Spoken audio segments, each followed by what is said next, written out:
ഗുരുഭ്യോ നമ. ഓം നമോ ഭഗവതേ വാസുദേവായ. ഓം നമോ നാരായണായ. നാരായണീയം ദശകം 71 ശ്ലോകം 5-6.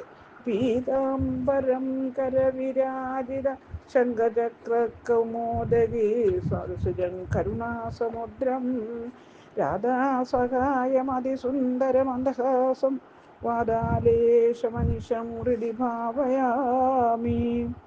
ശ്ലോകം 5.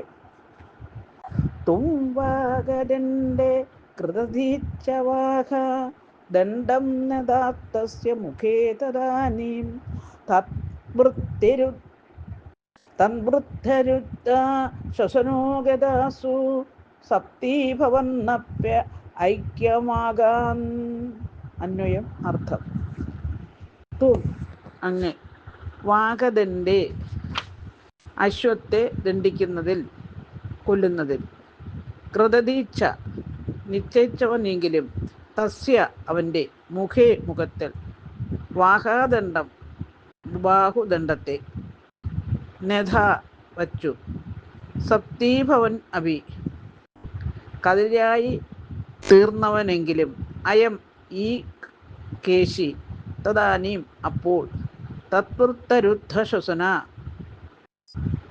കൈക്കു വലിപ്പം വന്നു ശ്വാസതടസ്സം നേരിട്ടവനായി, ഗദാസു ഭവൻ ജീവൻ വെടിഞ്ഞ്,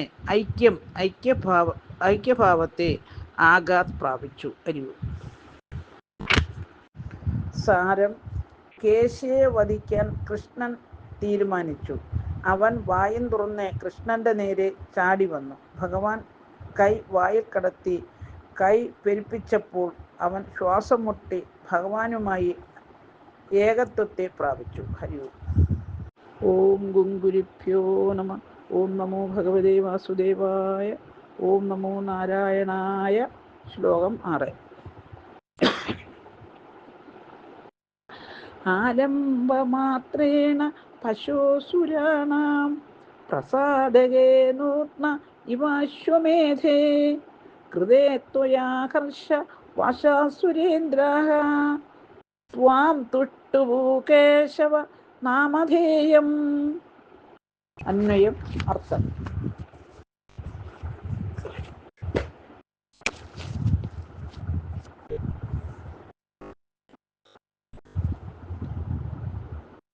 പാശോ പശുവിൻ്റെ, ആലംബമാത്രേണ ആലംബം കൊണ്ട് മാത്രം, സുരാണാം ദേവന്മാർക്ക്, പ്രസാദകേ സന്തോഷിപ്പിക്കുന്നതും, നൂത്ന ഇവ പുതിയത് പോലെയിരിക്കുന്നതുമായ, അശ്വമേധേ അശ്വമേധം എന്ന യാഗം, ത്വയാ അങ്ങയാൽ, കൃതേ ചെയ്യപ്പെട്ടപ്പോൾ, സുരേന്ദ്രഃ ദേവന്മാരും ഇന്ദ്രനും, ത്വാം അങ്ങയെ, ഹർഷവശാൻ സന്തോഷാധിക്യത്താൽ, കേശവനാമധേയം കേശവൻ എന്ന പേര് വിളിച്ചു, സ്തുതിച്ചു. ഹരിവു.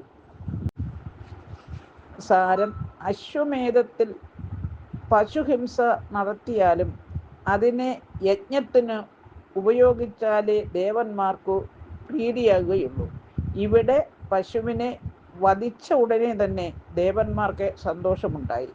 അതിനാൽ ഇത് ഒരു പുതിയ യാഗമാണ്. ആ യാഗം നടത്തിയപ്പോൾ ഭഗവാനെ ദേവന്മാർ കേശവൻ എന്ന് വിളിച്ചു സ്തുതിച്ചു. ഹരിവു.